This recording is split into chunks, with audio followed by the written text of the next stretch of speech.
On the morning of Sunday, June 20th, 1948, Germans in the American, British, and French occupation zones turned on their radios and heard news that would change their lives. The Reichsmark was dead. A new currency, the Deutsche Mark, was born. The stacks of near-worthless paper in every pocket would be exchanged at a rate of 10 to 1. The shadow wealth accumulated during the war, the hoarded goods of the black market, the speculative fortunes built on nothing, were wiped out almost overnight. The man announcing the reform was Ludwig Erhard, who would later be called the father of the economic miracle. What he did not tell the listeners was that the true protagonist of this monetary revolution was not him. It was a building rising in Frankfurt, an institution that for the next half-century would remain coldly indifferent to the demands of politicians, the Deutsche Bundesbank. Welcome to Finance Traveler, where we explore the epic stories of money, power, and capital across time. This is the story of how a defeated nation used monetary policy to redeem itself. But its core is not about printing money or issuing debt. It is an extreme experiment in rules and restraint. In May 1945, Nazi Germany surrendered.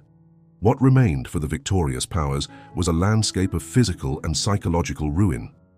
Clearing the rubble from Berlin's streets would take 16 years. Industrial output stood at one-third of pre-war levels. The daily food ration barely reached 1,500 calories per person, the minimum for survival. But the deepest ruin was hidden in people's wallets. During the war, the Nazis had printed money without limit to pay for their military machine. By 1948, the amount of currency in circulation was 5 times what it had been in 1936, while the supply of goods had collapsed by half. Price controls kept official prices stable, but there were no goods to buy. People held money that could not purchase anything, so they retreated to the most primitive form of exchange: barter. A pack of cigarettes bought a week's worth of food, a watch traded for a radio, factories dealt in compensation trade, your steel for my coal, no money changing hands. Money, the lifeblood of a modern economy, had frozen solid in Germany. Erhard later wrote, "Under those conditions, money had lost its essential function. It could neither measure value nor serve as a medium of exchange. People no longer believed in it." This collapse of trust was the hardest wound of all to heal. And Erhard's entire wager was to rebuild that trust. The currency reform of June 20th, 1948, looks in retrospect like a textbook case of shock therapy. The old Reichsmark was exchanged for new Deutsche Marks at a rate of 10 to 1, meaning that the vast majority of people's savings vanished overnight. Bank deposits were compressed even more brutally, at a rate of 100 to 6.5. The total money supply in the economy shrank by 93%. Imagine any government today wiping out 93% of its citizens' savings in a single day. It would likely fall within hours. But the Germans of 1948 did not resist. Why? Because the old Reichsmark was already worthless. What people needed was not to hold on to a pile of scrap paper. What they needed was to once again possess money that could actually buy something.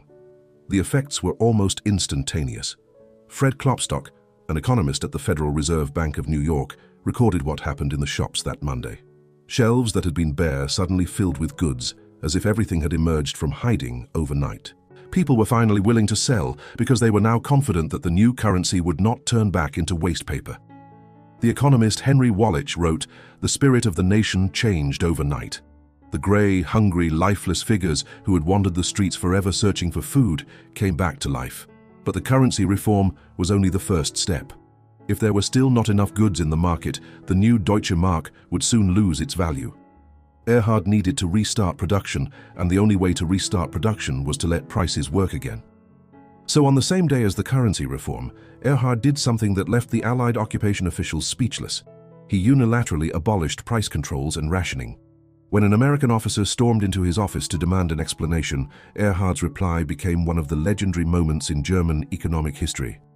"Sir," he said, "I have not relaxed rationing. I have abolished it. From now on, the only ration card for the German people is the Deutsche Mark. They will go out and earn it. Just watch." The currency reform and the freeing of prices were the starting point of the miracle. But what sustained it was another, less glamorous institutional arrangement: an independent central bank. In 1948, before the currency reform, the Allies had established the Bank Deutsche Länder, the predecessor of the Deutsche Bundesbank. Its very first decision was to assert its independence. The head of the central bank would not take orders from the government. Monetary policy would have one single objective: price stability. This choice was almost unique in the world at the time. In post-war Britain and the United States, central banks still functioned largely as the Treasury's money-printing arm. But the Germans knew too well the cost of printing their way out of trouble. The hyperinflation of 1923 had wiped out an entire generation's savings, and Hitler had risen to power on the ruins of that economic collapse. Wilhelm Volcker, the first head of the Bundesbank, made his position clear when the Federal Bank Act was passed in 1957. Our duty is to defend the currency. That means we must sometimes say no to the government. Those uncomfortable moments are precisely our reason for existing. History would show that such uncomfortable moments came often. Whenever politicians demanded more growth, more jobs, more deficit spending, the Bundesbank's answer was always the same. We care about one thing only, and that is inflation. This almost cold discipline made the Deutsche Mark, after the collapse of the Bretton Woods system, the de facto anchor of the European monetary system. Other countries relied on Germany's stability as a reference for their own currencies, and German exporters, under this regime of stability first, learned how to survive and even thrive as their currency steadily appreciated. From 1948 into the early 1960s, German economic policy followed a clear line: let markets do the work, keep the state at the margins. In Erhard's vision, the state should do only three things: enforce antitrust laws to prevent monopolies from rigging the market, provide a stable monetary environment, and maintain a social safety net that offered protection without encouraging idleness. Everything else should be left to the price mechanism. This logic worked almost perfectly in the 1950s. German GDP grew at an average annual rate of more than 8%. Unemployment fell from 11% in 1949 to less than 1% by 1960. The Volkswagen Beetles rolling out of Wolfsburg became a global icon. The Ruhr steel output surpassed that of Britain and France combined. Siemens and Bosch began their rise to become leaders of global industry. The Germans gave this era a name: Wirtschaftswunder, the economic miracle. But by the mid-1960s, the miracle engine began to sputter. In 1966, Germany experienced its first post-war recession. Suddenly, the government intervention that Erhard had scorned seemed indispensable. Karl Schiller, a social democrat who became economics minister, coined a famous phrase: as much market as possible, as much state as necessary. Schiller believed that the government should step on the brakes when the economy overheated and step on the accelerator when it cooled down.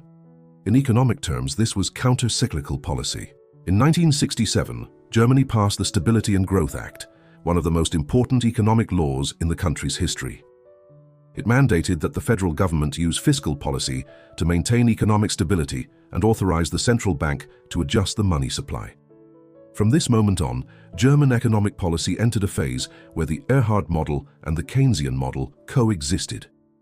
Governments began building infrastructure, subsidizing industries, adjusting taxes. Unions demanded higher wages. Businesses demanded lower interest rates. Politicians grew accustomed to pressuring the central bank. But this coexistence also planted a seed of unease. When markets failed, the state could indeed step in. But when the state stepped in too much, was there still room for markets to work? The two oil shocks of 1973 and 1979 delivered a brutal answer. Oil prices soared, inflation spiked, growth stalled. The phenomenon known as stagflation swept across the Western world. The Phillips curve, the Keynesian faith that inflation and unemployment moved in opposite directions, collapsed. No matter how much the government stimulated, the economy absorbed the stimulus without producing growth. In 1974, German inflation reached 7%. Unemployment, for the first time since the war, surpassed 1 million. People began to wonder, was the German economic miracle, that engine of post-war recovery, finally running out of fuel? In 1979, Paul Volcker, chairman of the US Federal Reserve, did something that stunned the world. He raised interest rates to 20% in one stroke, willing to force a deep recession to kill inflation. The Volcker shock pushed the American economy into a severe downturn, but it also broke the back of inflation for good. The Germans were not as extreme as Volcker. They chose a path more suited to their own tradition, raising rates gradually, in a dozen small steps, and each year announcing a target for money supply growth. The approach lacked Volcker's dramatic violence, but it was no less effective. Inflation was squeezed out bit by bit. The cost was years of sluggish growth, with GDP contracting again in 1982. Why did the German approach work? Because the Bundesbank possessed institutional credibility accumulated over a century. The hyperinflation of 1923 and the currency reform of 1948 had left German society with an almost primal fear of inflation. So when the Bundesbank said it would control inflation, the markets believed it. Workers believed it, and they moderated their wage demands. Businesses believed it, and they postponed investment. Banks believed it, and they tightened credit. That trust was itself a policy tool, one that allowed the Bundesbank's small incremental rate hikes to have the same effect as Volcker's one brutal shock. By 1983, German inflation had been brought down below 3%. The economy began a strong recovery and entered a phase of low inflation, low unemployment, and steady growth that would last until reunification. What the Germans learned in the 1970s was the same thing they had learned in 1923. The cost of inflation far exceeds the pain of recession.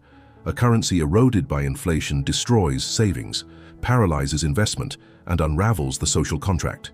A stable currency, even when growth slows temporarily, gives businesses a clear horizon to plan for the future, to invest, to innovate. That lesson was written into the statute of the European Central Bank. When the euro was born in 1999, the Germans insisted that price stability be the single objective of the new central bank.